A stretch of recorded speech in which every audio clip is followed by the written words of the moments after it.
So Gideon, quite a momentous occasion here, the new e-bus, first look for the public and dealers. Your impressions?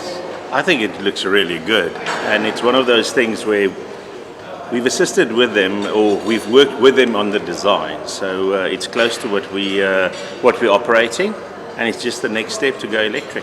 So what are some of the differences you need for the South African market compared to in Germany, which are going to change the bus?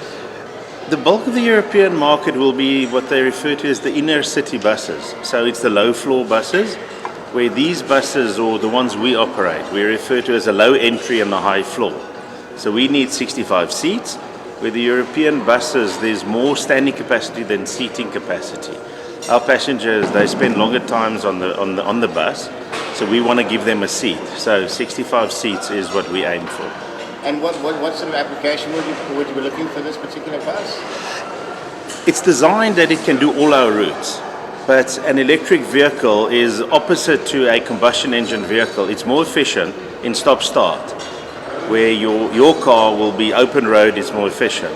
So probably Voortrekker Road or Main Road towards Muizenberg are the two routes where we will start.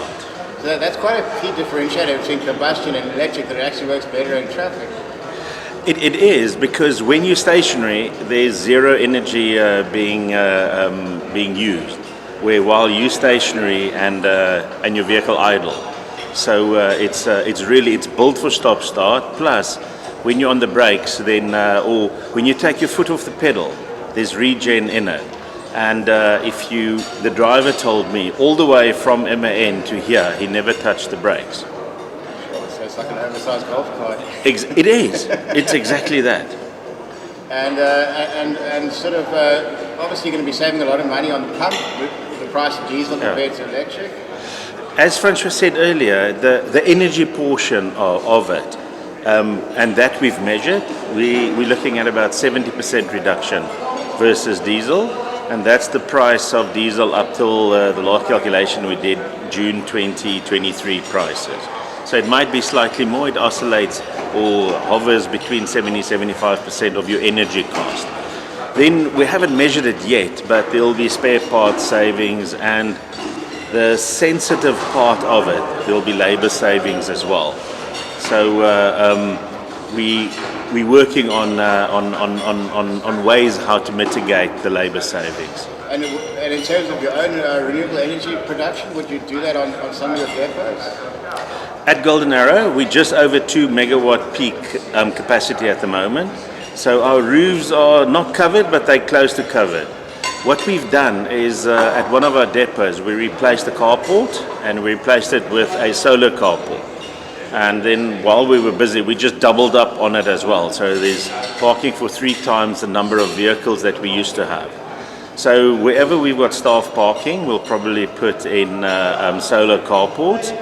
And then something similar to a solar carport we'll build over all our depots, where the buses can fit underneath it.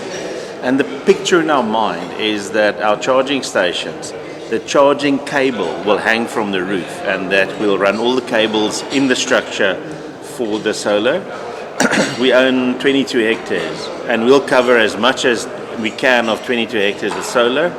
And then again, as Francois said, we'll partner with people that will, with wheeling agreements for wind and solar.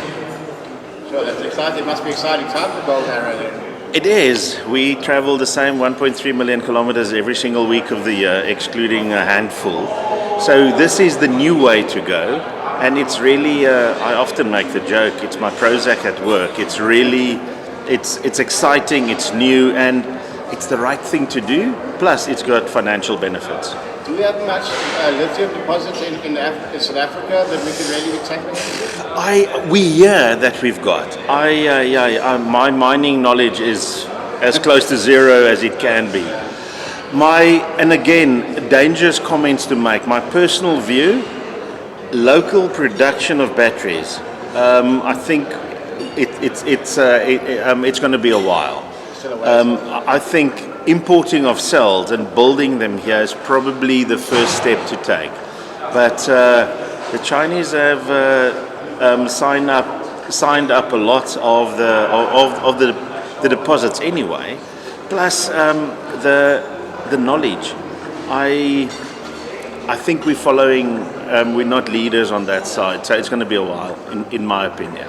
And is any job creation component to having more EVs around? That's where the challenge sits, because on the maintenance side, you're going to need less labor. So what do? What we've done so far is that we train between 50 and 200 apprentices at any time. So what we've done, we took a group. The first ones will qualify before the end of the year. 2 groups, one group of auto electricians and a group of diesel mechanics. They finished their first trade, so we offered them a second apprenticeship. So we're now training them on the opposite one. And our term is we use 2-star artisans as our phrase. On the artisan certificate, there's a big red star. So when they're done at the end of the year, they'll have 2 stars. So really not creative in our name, but it's 2-star artisan. And my dream is that when I leave Golden Arrow, we will only employ 2-star artisans. Plus, the guys that we've trained, if they don't work for us, they'll be really popular in industry. Headhunters are going to be looking at this. Yeah, so we train for industry. That's part of what we do anyway. And then I think there's a lot of jobs coming on the renewable side.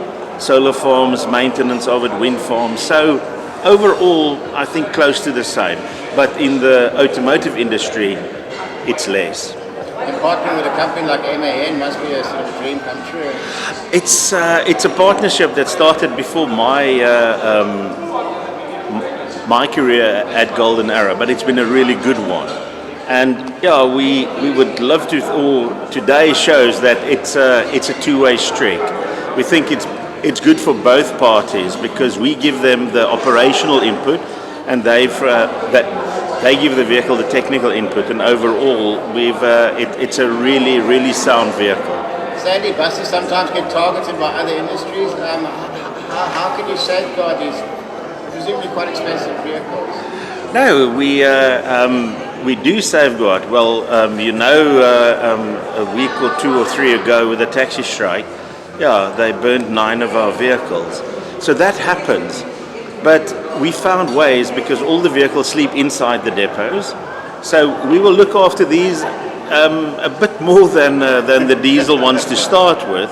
But we need to find ways to work with the communities that we actually get there.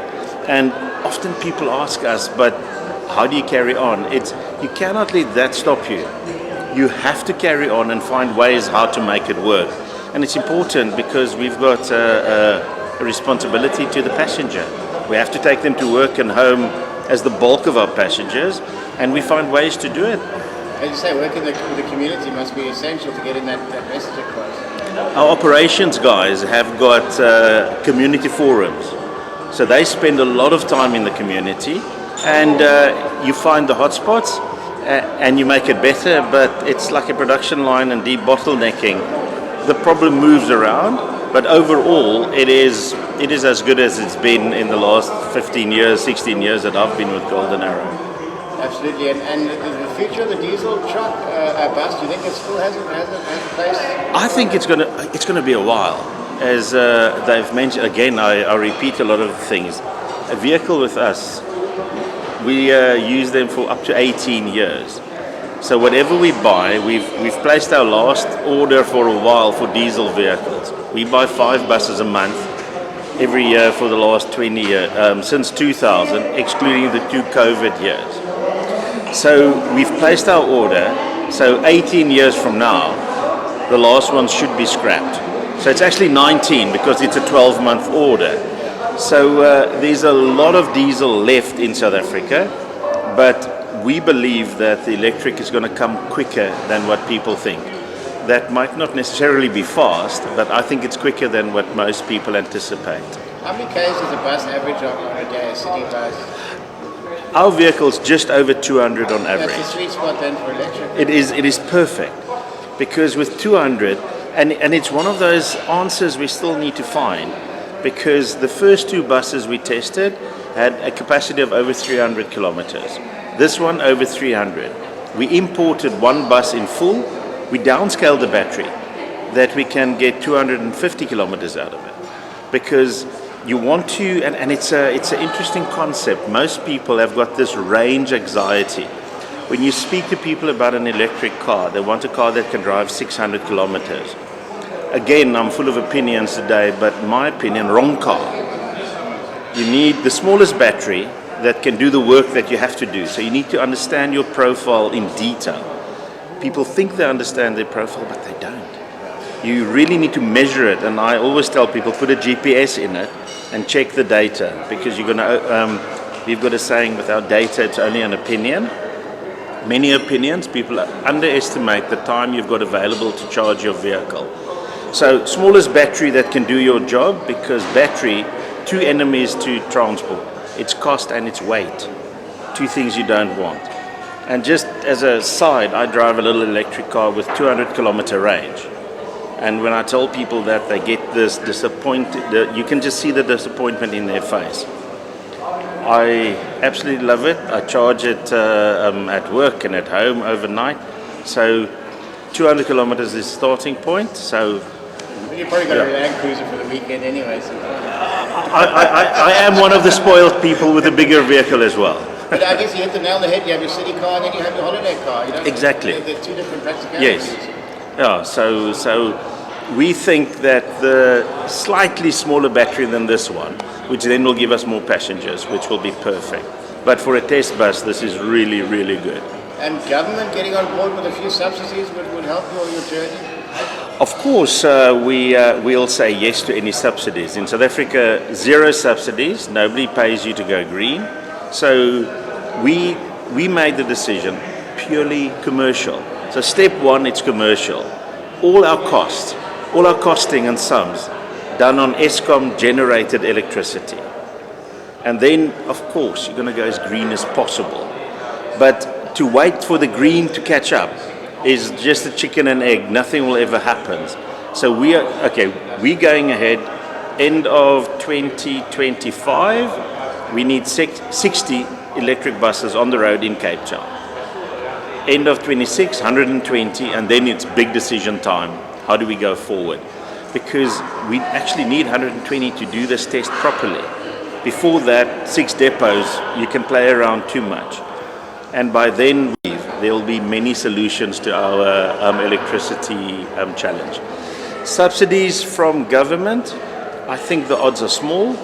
There's just not funds available. Then people talk about, should we not reduce the import tax?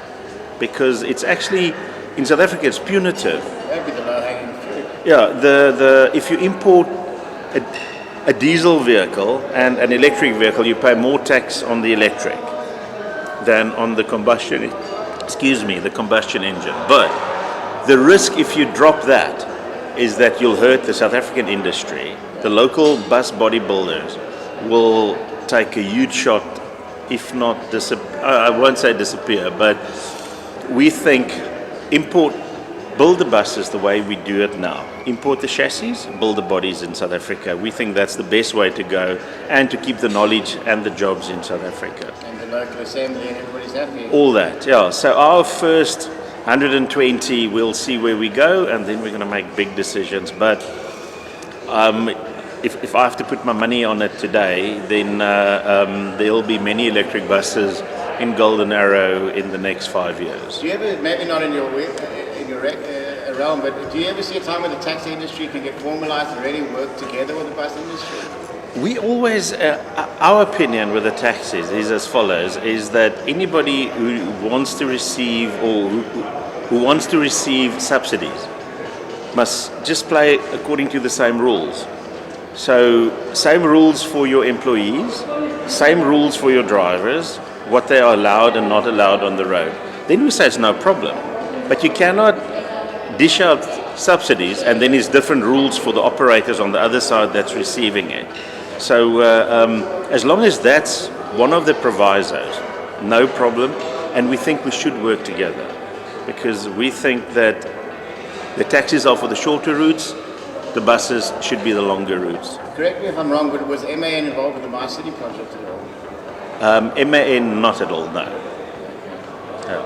Very lost. Yeah, it's one of those where if you look at the vehicles that they showed us today, that's available in Europe, I think soon they're going to pitch, because those are the vehicles that the bi-city buses operate under.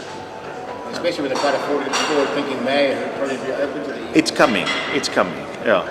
And finally, the 12 to 24 month outlook for Golden Arrow? I think it's really good. As I said, let's say December 25, 60, December 26, 120, and then my bet is that we will introduce 5 buses a month until we figure out, is there still a balance in South Africa? Is there a balance between diesel and electric, or is it all electric?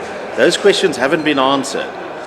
But it's that big challenge where we sit at the moment, is that if you want to cover every single eventuality that might come, you're going to end up doing nothing.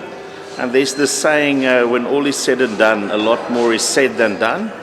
So we don't know if we're brave or stupid or whatever, but you need to take the first step. And I love a quotable quote. We're off the spreadsheets. We're on tar. So it's the real figures. It's not variables where I can make many spreadsheets work if I want. But here, there's no room to hide. The figures will show us. And we will know where we're going to end up. I've got 6 years left at Golden Arrow. There needs to be 300 electric buses. In 6 years from now, whatever that date is, 29, I think. Yeah. And if you had to put all 20 hectares under solar, how many buses could you keep on the road just on that? It's about 15% of our fleet, so that's about 150. Yeah, really rough figures. That's quite a yeah. So we need to partner with somebody to do it, because with green, there's at least 2 benefits. Number 1, it's less expensive, and number 2, it's less carbon. No, it's 3. And number 3, the PR is well. job creation. So it's what you should be doing. And again, it's with us starting and the way we're going, it's just putting a bit more pressure that we're going to do it quicker. And yeah, I usually get into trouble when I say a few things, and government must just get out of the way. And there will be too much electricity in South Africa in big parts of the day within 5 years. Amen to that. Yeah. Thanks for your time, sir. Thank you very much.